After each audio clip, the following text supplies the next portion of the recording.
Hello ವೀಕ್ಷಕರೇ, ಎಲ್ಲರಿಗೂ ನಮಸ್ಕಾರ. ಗುರುಕುಲ ಎಜುಕೇಷನ್ 2.0 ಯೂಟ್ಯೂಬ್ ಚಾನಲ್ಗೆ ತಮಗೆಲ್ಲರಿಗೂ ಸ್ವಾಗತ. ನಾನು ಮಂಜು ಸರ್. ಈ ಒಂದು ವಿಡಿಯೋದಲ್ಲಿ ಬಹಳ ಕುತೂಹಲ ಇರ್ತಕ್ಕಂಥ ಒಂದು ವಿಚಾರವನ್ನು ನಾನು ಹೇಳ್ತಾ ಇದ್ದೇನೆ. ಅದೇನಪ್ಪ ಅಂತಂದರೆ, zero factorial is equal to 1 ಹೆಂಗೆ ಬರುತ್ತೆ ಅನ್ನೋದನ್ನ. ಯಾಕೆಂದರೆ ನಾವು 1 factorial is also is equal to 1 ಮತ್ತು ಝೀರೋ ಫ್ಯಾಕ್ಟೋರಿಯಲ್ ಕೂಡ 1 ಹೆಂಗಾಗುತ್ತೆ ಅನ್ನೋದನ್ನ ಪ್ರೂಫ್ ಸಮೇತ ನಾನು ನಿಮಗೆ ಹೇಳ್ತಾ ಇದ್ದೀನಿ. ಅದರಿಂದ ವಿಡಿಯೋ ಇಷ್ಟ ಆಗಬೇಕು ಅಂತಂದರೆ, ವಿಡಿಯೋ ಅರ್ಥ ಆಗಬೇಕು ಅಂತಂದರೆ ಸ್ಕಿಪ್ ಮಾಡದೆ ಕೊನೆವರೆಗೂ ನೋಡಿ. ವಿಡಿಯೋಗೆ ಹೋಗೋಣ.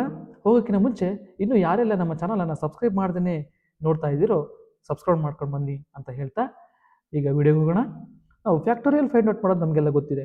ನಾವು ಈಗ 1 ಫ್ಯಾಕ್ಟೋರಿಯಲನ್ನು ಫೈಂಡ್ ಔಟ್ ಮಾಡೋಣ. ಎಷ್ಟು? 1.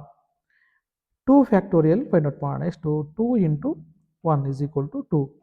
3 ಫ್ಯಾಕ್ಟೋರಿಯಲ್ ಫೈಂಡ್ ಔಟ್ ಮಾಡೋಣ. 3 factorial is equal to 3 into 2 into 1 that is equal to 6. ಅದೇ ಥರ 4 ಫ್ಯಾಕ್ಟೋರಿಯಲ್ ಫೈಂಡ್ ಔಟ್ ಮಾಡೋಣ. 4 factorial is equal to 4 into 3 into 2 into 1 that is equal to 24. Again 5 factorial find out ಮಾಡೋಣ. 5 into 4 into 3 into 2 into 1 that is equal to 120. ನನಗೆ ಸಾಕು. ಈಗ ಒಂದು common ಪ್ಯಾಟ್ರನನ್ನು ನಾನು identify ಮಾಡ್ತಾ ಇದ್ದೀನಿ. ಅದೇನಪ್ಪ ಅಂತಂದರೆ ನೋಡೋಣ. ನಾವು ಈಗ ಈ 24 ಹೆಂಗೆ ಬಂತು ಅಂದರೆ, ಈ 120ನ ಈ 5ಇಂದ ಡಿವೈಡ್ ಮಾಡಿದ್ರೆ ಬರುತ್ತೆ. 120 ಡಿವೈಡೆಡ್ ಬೈ 5 ಈ 24 ಬರುತ್ತೆ. ಈ 6 ಹೆಂಗೆ ಬರುತ್ತೆ ಅಂದರೆ, ಈ 24ಅನ್ನು ಡಿವೈಡೆಡ್ ಬೈ ಈ 4ಇಂದ ಡಿವೈಡ್ ಮಾಡಿದ್ರೆ ನಮಗೆ 6 ಬರುತ್ತೆ. ಅದೇ ಥರ ಈ 2 ಹೆಂಗೆ ಬರುತ್ತೆ ಅಂತಂದರೆ, ಈ 6ಇಂದ ಈ 3ಯನ್ನು ಡಿವೈಡ್ ಮಾಡಿದ್ರೆ ನಮಗೆ 2 ಬರುತ್ತೆ.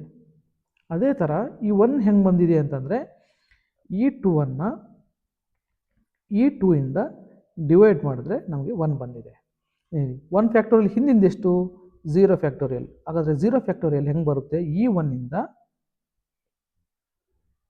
ಈ 1ಅನ್ನು ಡಿವೈಡ್ ಮಾಡಿದ್ರೆ ನಮಗೆ ಬರುತ್ತೆ. ಅದೆಷ್ಟು ಬರುತ್ತೆ? 1 ಬರುತ್ತೆ. ಹಾಗಾಗಿ ನಾವು ಯಾವಾಗಲೂ 0 ಫ್ಯಾಕ್ಟೋರಿಯಲ್ ಇಸ್ ಈಕ್ವಲ್ ಟು 1 ಅಂತ ಬರಿತೀವಿ. ಅರ್ಥ ಆಯ್ತಲ್ಲ? ಈ ವಿಡಿಯೋ ಇಷ್ಟ ಆದರೆ ನಮ್ಮ ವಿಡಿಯೋನ ಒಂದು ಲೈಕ್ ಮಾಡಿ, ಹಾಗೆ ಕಾಮೆಂಟ್ ಮಾಡಿ. ನಿಮ್ಮ ಕಾಮೆಂಟು ನಮಗೆ ಬಹಳ ಪ್ರಮುಖ ಅಂತ ಹೇಳ್ತಾ ವಿಡಿಯೋನ ಮುಗಿಸ್ತಾ ಇದ್ದೀನಿ. ಧನ್ಯವಾದಗಳು.